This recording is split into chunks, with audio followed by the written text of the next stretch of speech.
तो sucrose, sucrose में हमारे पास क्या आ रहा है, अल्फा डी ग्लूकोज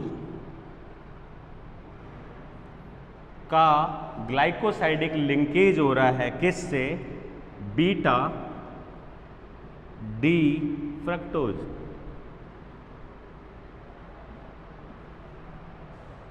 ठीक है, एग्जाम्पल विद डायग्राम देख लीजिए। ग्लूकोज की स्ट्रक्चर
कंप्लीट करते हैं।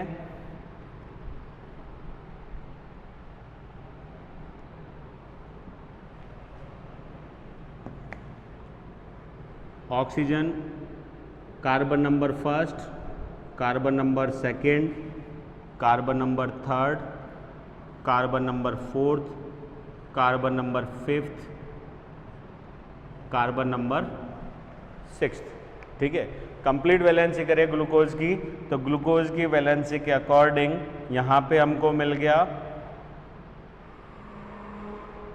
हम अल्फा की बात कर रहे हैं तो अल्फा का मतलब हाइड्रोजन ऊपर और OH ग्रुप जो है वो कहाँ गया, नीचे। ठीक है, दूसरा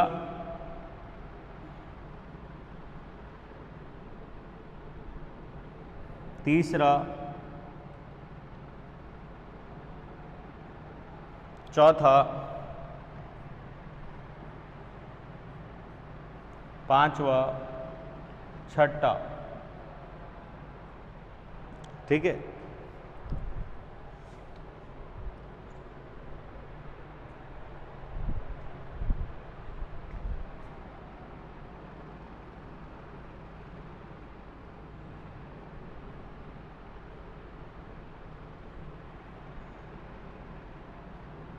OH नीचे। ठीक है, ये कंप्लीट हो गया। दैट इज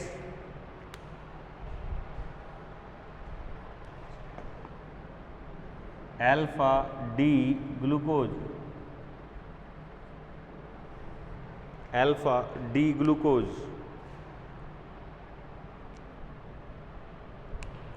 नेक्स्ट फ्रक्टोज को कंप्लीट कीजिए। इसका कार्बन नंबर 1 बाहर होगा, ये हो गया इसका कार्बन नंबर 2 और ये हो गया इसका कार्बन नंबर 1, CH2OH। ठीक है,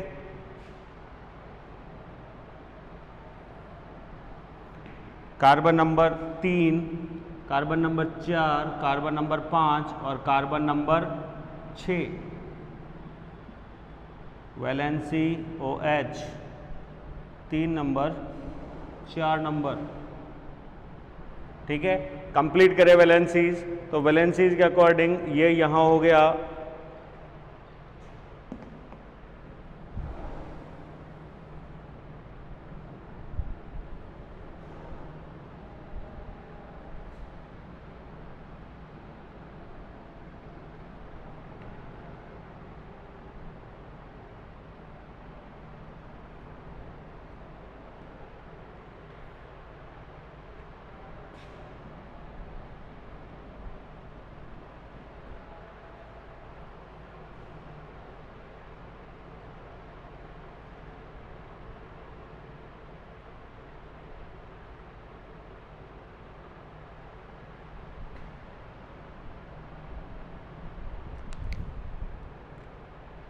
that is beta D fructose.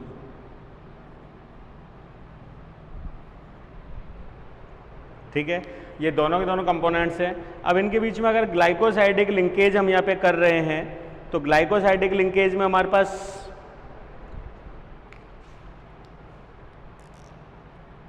ये ऑक्सीजन किससे जुड़ेगा, कार्बन नंबर 2 के क्या बोलते हैं हाइड्रोक्सिन के साथ, दैट इज ऑक्सीजन ब्रिज। अब इसको हटा दीजिए। ठीक है, हम इसको स्ट्रेट नहीं दिखाएंगे क्योंकि ये हमारी पोजीशन कैसी है, अल्फा। तो यहाँ पे लिंकेज को अगर अपन शो करें तो लिंकेज को हम शो कर सकते हैं, दैट इज अल्फा 1 पोजीशन किसकी, ग्लूकोज की। लिंक किससे हुआ है, फ्रक्टोज के कार्बन नंबर 2 से, और उसकी पोजीशन क्या है, बीटा, बीटा 2। ग्लाइकोसाइड लिंकेज,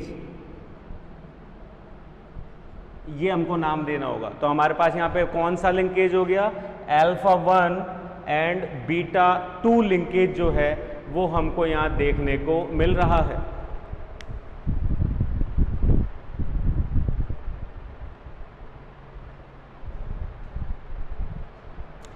ठीक है, अब सबसे बड़ी बात, ग्लूकोज एंड फ्रक्टोज।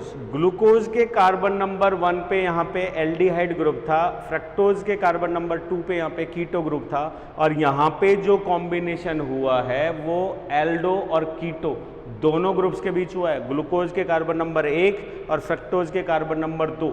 इस कारण से यहाँ पे दोनों के दोनों जो कार्बोक्सिल समूह थे, रिड्यूसिंग एजेंट्स थे, वो दोनों के दोनों क्या हो चुके हैं, अब उदासीन या नष्ट हो चुके हैं। तो अतः यहाँ पे अब कोई रिड्यूसन का ऑप्शन नहीं है, इसलिए हम सुक्रोज को नॉन रिड्यूसिंग सुगर्स के रूप में रिप्रेजेंट करते हैं, अर्थात ये रिड्यूसिंग नहीं कर सकता।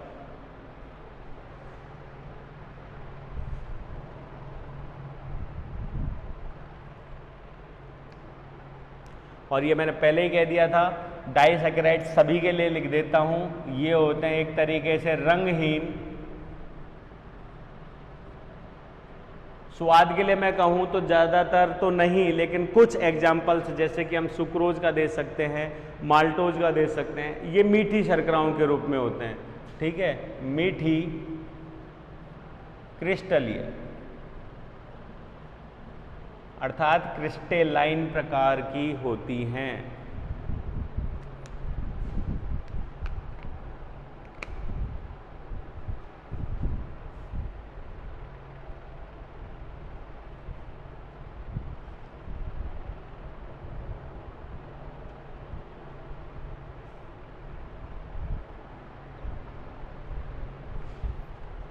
यहाँ पे लिख भी देते हैं, ये एक तरीके से अल्फा पोजीशन है और ये इसकी बीटा पोजीशन है।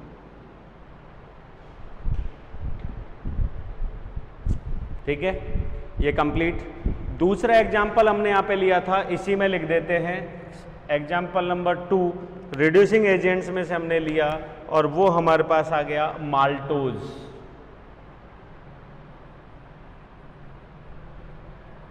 माल्टोज शुगर, और इसको हम रिड्यूसिंग शुगर्स के नाम पे जानते हैं। चीज़ वही हो जाएगी, रंगहीन भी है, मीठी भी है, क्रिस्टलीय भी है, और जल में विलेय होती है, वो भी जल में विलेय है। विलेय तो ये सारी हैं पॉलीसेकेराइड्स को छोड़कर, तो ये जल में क्या है, विलेय, सॉल्युबल, लेकिन रिड्यूसिंग है। क्यों, ये हम डायग्राम से समझेंगे। माल्टोज की अगर हम बात कर रहे हैं तो एक्चुअली में माल्टोज जो है वो अल्फा डी ग्लूकोज और अल्फा डी ग्लूकोज के कॉम्बिनेशन की बनी हुई एक चेन है। तो इसमें दोनों ही मॉलिक्यूल्स कैसे हैं, ग्लूकोज। तो एक तरीके से ये होमोडाइसैकेराइड है, जबकि अगर अपन सुक्रोज की बात करें तो वो कैसी हो गई, हेटेरोडाइसैकेराइड्स।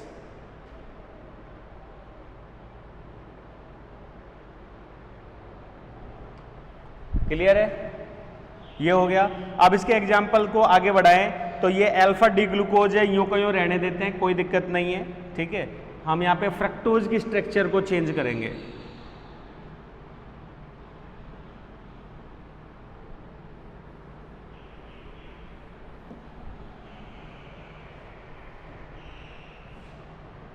ये हो गया हमारा OH। ये तो कंप्लीट है अल्फा डी ग्लूकोज। अब यहाँ पे एक यही स्ट्रक्चर और बनाते हैं।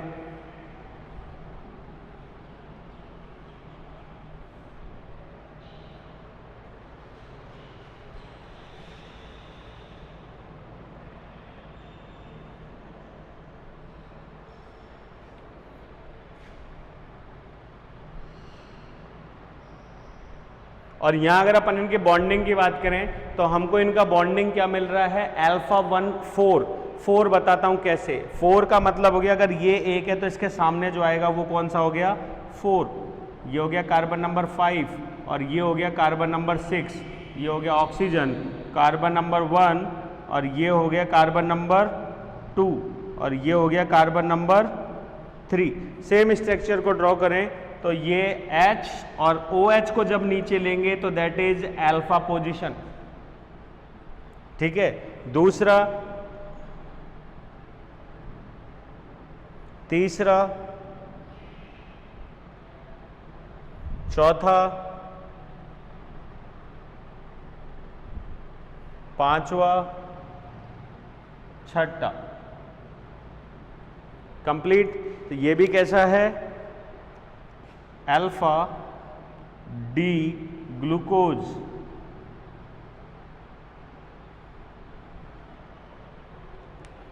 Alpha D glucose.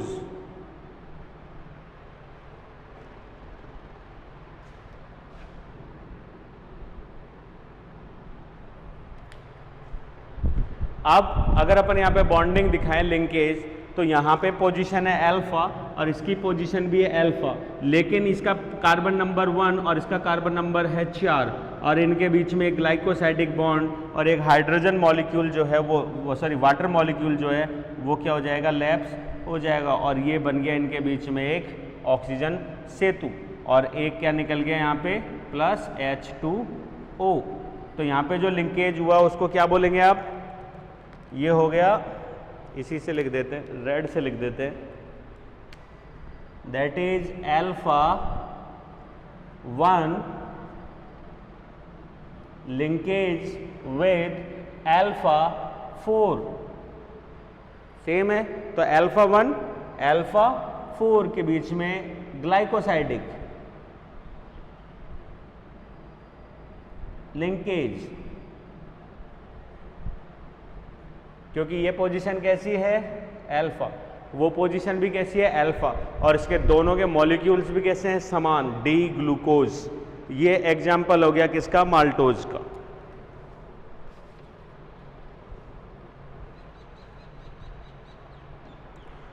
तो हम यह कह सकते हैं एक सिंपल माल्टेज एंजाइम की उपस्थिति में अगर इस शर्करा का अपघटन कराया जाए तो पूर्ण रूप से अल्फा डी ग्लूकोज की यूनिट्स ही प्राप्त होती हैं। अर्थात माल्टोज जो है वो एक होमो डाइसैकेराइड है जो कि डी ग्लूकोज की यूनिट से बनी हुई श्रृंखला या चेन होती है और चेन में 2 मॉलिक्यूल्स इसमें प्रेजेंट होते हैं। नेक्स्ट एग्जाम्पल हम ले लेते हैं लैक्टोज। माल्टोज के समान ही लैक्टोज भी कैसी है, reducing sugar.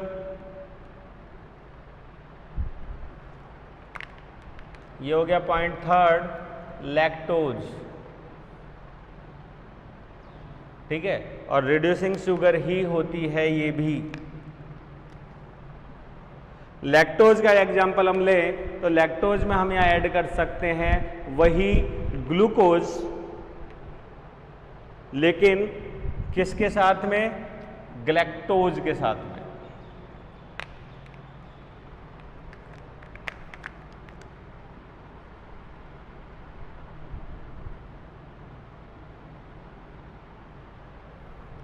Alpha D glucose और इसका कॉम्बिनेशन किसके साथ में आ रहा है, इसको चेंज करेंगे बीटा, बीटा डी ग्लैक्टोज के साथ।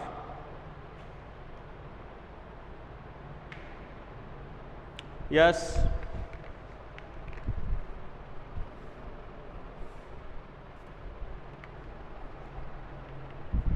क्या चेंजेज होएगा? हमने अभी पूरा स्ट्रक्चर में समझ लिया, दैट इज ग्लूकोज। ग्लूकोज को अगर अपन ग्लैक्टोज में बदल रहे हैं तो हमको क्या करना होगा, इसकी पोजीशन नंबर 4, कार्बन नंबर 4 की पोजीशन बदलनी होगी H और OH के बीच। जो ही आप बदलोगे ये किस में कन्वर्ट हो गया, ग्लैक्टोज में। वही एक्सोस शुगर है, कोई चेंजेज नहीं। दूसरा ग्लूकोज मॉलिक्यूल है एक्यूरेट, कहीं कोई चेंजेज नहीं है। अब इन दोनों के बीच में हम जो बॉन्डिंग करा रहे हैं वो बॉन्डिंग कौन सी हो रही है, वही, लेकिन यहाँ पे एक चेंजेज आएगा और वो चेंजेज कौन सा होगा, यहाँ पे अल्फा की जगह पोजीशन कौन सी हो जाएगी, बीटा, बीटा 1,4, बीटा 1,4 और बीटा 1,4 पोजीशन में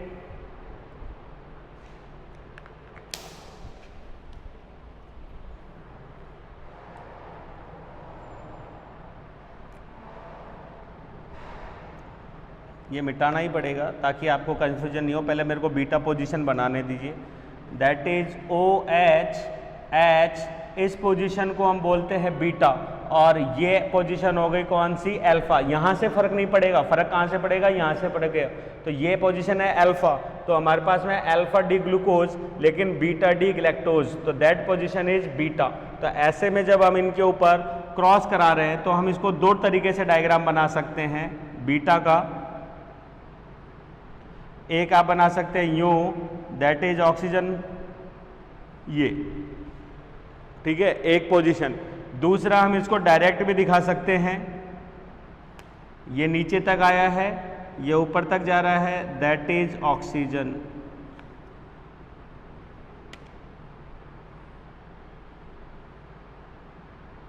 ऑक्सीजन ब्रिज, और वाटर मॉलिक्यूल तो निकलेगा, एक वाटर मॉलिक्यूल निकलेगा। तो यहाँ पे हमारी पोजीशन हो गई beta 1,4, that is the example of lactose. Lactose एक तरीके से पादपों में नहीं पाई जाती है, ठीक है, ये जंतु शुगर है, अर्थात इसे दुग्ध शुगर भी बोलते हैं, मिल्क शुगर, ठीक है। अगर अपन रंगहीन की बात कर रहे हैं तो ये रंगहीन नहीं है, ये कैसी है, श्वेत, वाइट कलर की, ज़्यादातर श्वेत, मीठी, क्रिस्टलीय, जल में विलय मिल्क शुगर के रूप में रिप्रेजेंट होती है, जो कि सामान्यतः पादपों में नहीं मिलती, जंतुओं के अंदर जो है ये शुगर पाई जाती है। मेनली फंक्शन की बात करें तो लैक्टोज ही है जो कि नवजात शिशुओं में पोषण का कार्य करती है, क्योंकि ये लैक्टोज जो है वो लैक्टेज एंजाइम की उपस्थिति में ग्लैक्टोज एंड ग्लूकोज में क्या होती है, ब्रेकडाउन होती है। जैकब एंड मोनार्ड ने लैक ऑपेरॉन कंसेप्ट में इसी को ही पाचन को समझाया है कि हमारे अंदर अगर हम बात करें तो हमारे अंदर लैक्टोज को पचाने वाला एंजाइम लैक्टेज नहीं पाया जाता, तो वो कौन कोड करता है, ई कोलाई कोड करता है।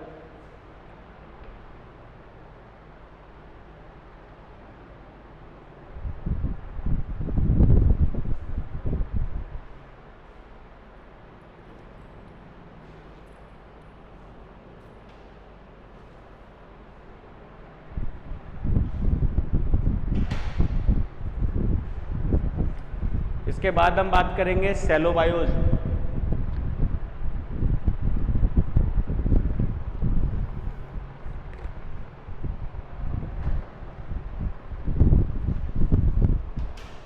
सेलोबायोज की अगर हम कहें, ये मिटा देते हैं, सेलोबायोज, सेलोबायोज एक अलग कंटेंट है, रिड्यूसिंग शुगर के रूप में आता है, रंगहीन है, मीठी है, जल विलेय है, लेकिन मिल्क शुगर नहीं है, पादपों के अंदर पाई जाती है, जंतुओं में नहीं पाई जाती। सेलोबायोज की हम बात करें तो ये मिलके बना है दो ग्लूकोज से, सेलोबायोज देखो नाम समझ लो, सेल्यूलोज के समान है, जिसमें बायोज का मतलब है दो ही मोनोसेकेराइड्स जुड़ी हुई हैं। क्लियर है? तो ये जुड़ी हुई है, बीटा डी ग्लैक्टोज की जगह कौन सा आएगा? ग्लूकोज। और अल्फा डी ग्लूकोज की जगह कौन सा आएगा? Beta D glucose. अर्थात माल्टोज जुड़ा हुआ था दो अल्फा डी ग्लूकोज से, और सेलोबायो जुड़ा हुआ है दो बीटा डी ग्लूकोज से। अर्थात संरचना सेम है सब कुछ, केवल और केवल उनकी फिजिकल स्ट्रेंथ जो है, किसकी? बॉन्डिंग की या वलय की, बीटा चेन, उसका फर्क है, बाकी सब कुछ क्या है? सेम। तो यहां वापस ग्लैक्टोज को किस में रूपांतरित कीजिए? ग्लूकोज में। ठीक है, और ये हो गया हमारा OH को कहाँ ले जाइए? नीचे। और यहाँ पे भी मिटाइए इसको सबको, तो ये तो सेम रहेगा ही नहीं, ये भी सेम नहीं रहेगा। इसमें भी OH कहाँ जाएगा? ऊपर। ऊपर जाते ही ये हो गया बीटा। ठीक है, और यहाँ अगर अपन बात करें, ये हो गया OH, ये हो गया OH, और ये हो गया H। ठीक है, तो यहाँ हमारी पोजीशन कौन सी हो गई? बीटा। तो ये पोजीशन तो सेम रहेगी क्योंकि 4 नंबर है, तो यहाँ पे बीटा 1। ठीक है, और 4 नंबर भी कौन सा है? बीटा ही है। तो बीटा 1 4 के बीच में ग्लाइकोसाइडिक लिंकेज यहाँ पे हो रहा है, और वाटर मॉलिक्यूल बाहर निकल रहा है।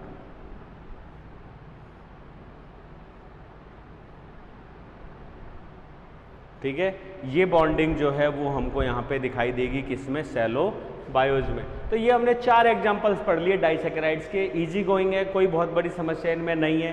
केवल हम अगर वलय संरचना समझ लेते हैं चारों ग्लूकोज मॉलिक्यूल्स की, glucose, galactose, mannose and fructose, तो हमारे लिए काफ़ी आसान हो जाता है। और पॉलीसैकेराइड में भी ज़्यादातर यही हेक्सोज शुगर जो है वो बार बार काम में आ रही हैं।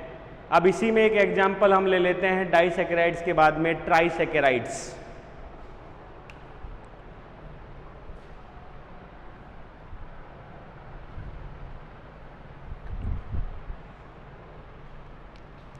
ट्राइसैकेराइड्स का मतलब हो गया वो सैकेराइड्स, वही क्रिस्टलीय हैं, मीठी तो अब होंगी, मीठी क्योंकि इसमें सुक्रोज मिला हुआ है, उसके अलावा जल में विलय होती हैं ट्राइसैकेराइड्स। और ट्राइसैकेराइड्स की हम यहाँ पे अगर कहें तो 3 प्रकार के मोनोसैकेराइड्स, अबाउट 3 मोनोसैकेराइड्स, 3 प्रकार के मोनोसैकेराइड्स मिलके इनको क्या करते हैं? बनाते हैं।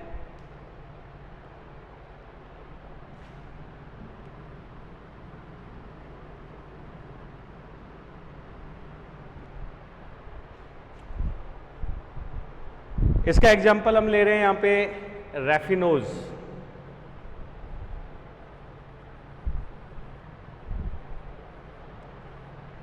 रैफिनोज जो है वो मिलके बना है ग्लैक्टोज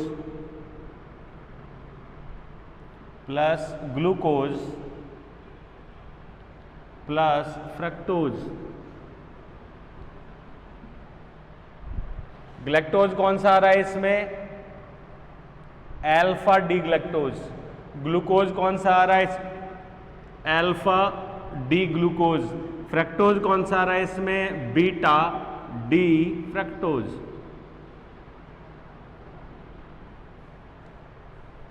ठीक है, स्ट्रक्चर्स पे आइए। अल्फा है, मिटाइए इसको। अल्फा है का मतलब हो गया OH और H। ये भी कैसा है? अल्फा। तो अल्फा है तो H, और ये हो गया OH। क्लियर है?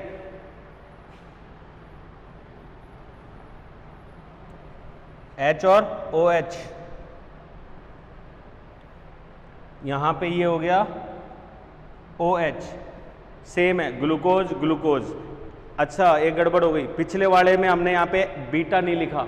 एग्जाम्पल ध्यान रख लेना, जो हमने बनाया था ना अभी सेलोबायोज, सेलोबायोज के अंदर अल्फा की जगह नाम लिखना बीटा, ये दिखाई नहीं दिया था। ये हो गया, डेट इज OH। ग्लैक्टोज होता तो H ऊपर होता, 2 बन गए। अब बनाते हैं फ्रक्टोज। फ्रक्टोज की हम बात करें तो ये कैसा है? बीटा।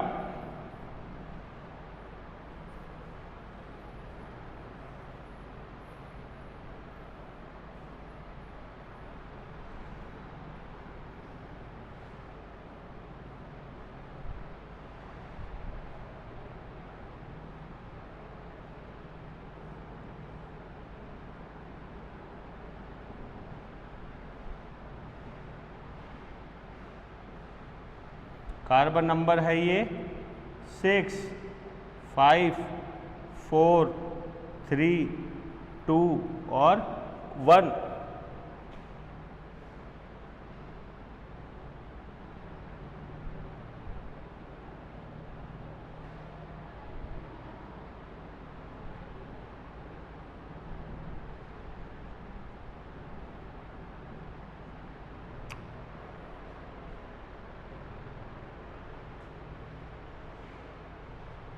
ठीक है, ये पोजीशन कौन सी हो रखी है?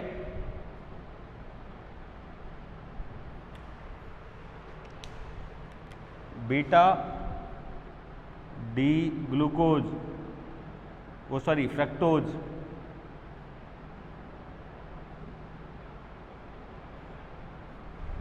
Beta D fructose.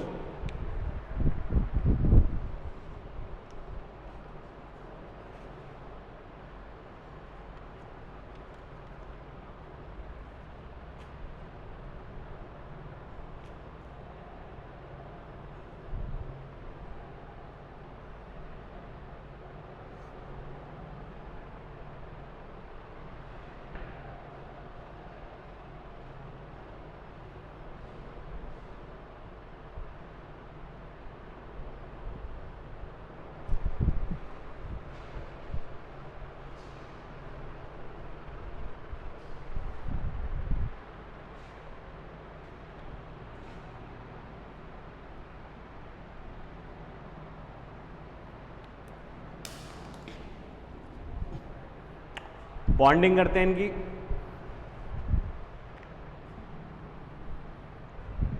पहली जो बॉन्डिंग हो रही है इनके बीच में वो हो रही है ग्लूकोज की α1, α1।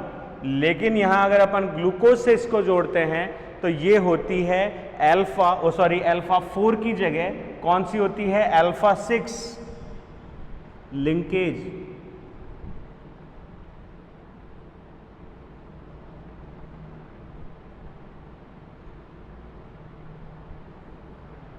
फोर की जगह किससे जुड़ रहा है ये?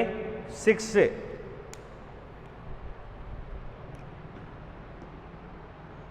अल्फा, तो ये ऑक्सीजन और ये इससे जुड़ गया, इसकी वजह से इसका OH जो है वो ग्रुप हट जाएगा, दैट इज 1,6 अल्फा।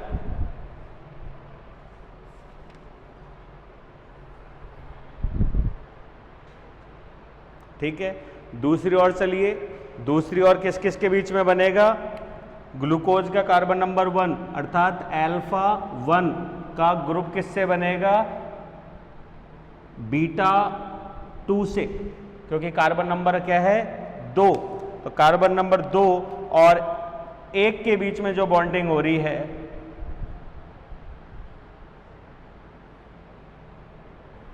ठीक है, तो ये हो गया α1 and beta 2 linkage.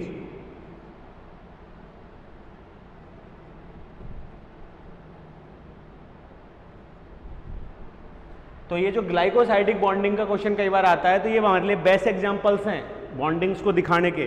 These are all glycosidic bonds. अब ये एक चेन बन चुकी है, 3 इसमें कौन से हैं? मैनो शुगर्स या मोनोसैकेराइड जो हैं वो जुड़कर एक चेन बना रहे हैं, क्रिस्टलीय चेन, दैट इज रैफिनोज। ये हमें कवकों में, कपास, चुकंदर आदि बीजों में जो है वो पाया जाता है या स्टोरेज के रूप में होता है।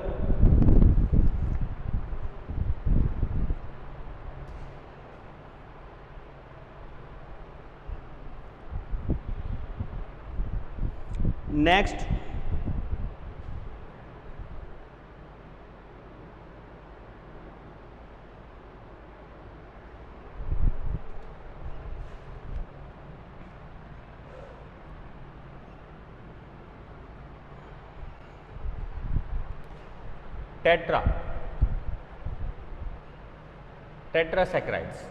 टेट्रासैकेराइड्स का मतलब अबाउट 4 मोनोसैकेराइड जो है वो मिलते हैं। ठीक है। और यहाँ पे अगर अपन एक एग्जांपल लें तो एक एग्जांपल ले लेते हैं यहाँ पे स्कैटियोलोज का।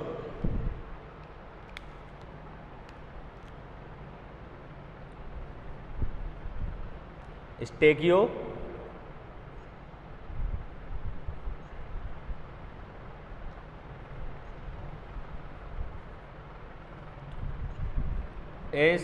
SKTOs, ठीक है। और इसमें दो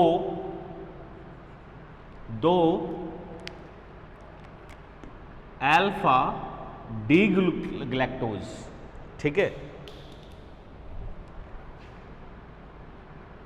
एक डी ग्लूकोज और एक, अच्छा ये डी बाद में लगा लेंगे, ये है दो ग्लूकोज, एक ग्लूकोज और एक फ्रक्टोज मॉलिक्यूल के संयोजन से बना हुआ मॉलिक्यूल है, एक चीज।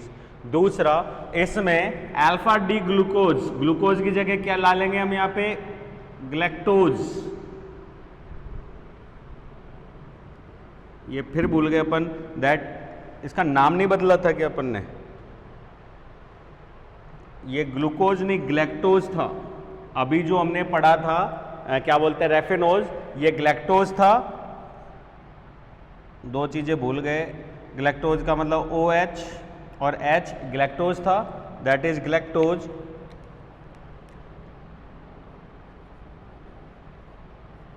ठीक है, ग्लैक्टोज, और ये ग्लूकोज फ्रक्टोज, ठीक है। तो दो यूनिट किसकी आ रही हैं, ग्लैक्टोज की। पिछले वाले में ध्यान रख लेना, यहाँ पे ग्लैक्टोज या ग्लूकोज नहीं है, क्लियर है। तो ये दो यूनिट किसकी आ गई, ग्लैक्टोज की, एक यूनिट किसकी आ गई, ग्लूकोज की, और दो यूनिट किसकी आ गई, फ्रक्टोज की। और यहाँ पे ग्लैक्टोज का जो कॉम्बिनेशन है वो कौन सा लिंकेज आ जाएगा, वही अल्फा 1 किसके साथ में, 4 के साथ में, ये लिंकेज है। और ये संरचना हमारी किस में आती है, स्टेकियोज में। ये सीड्स में, प्लांट्स के अंदर रिजर्व स्टार्च के रूप में या कार्बोहाइड्रेट के रूप में पाई जाती है। तो आज की क्लास में हमारा इतना ही। नेक्स्ट क्लास के अंदर हम यहाँ पे पॉलीसैकेराइड्स के बारे में डिस्कस करेंगे।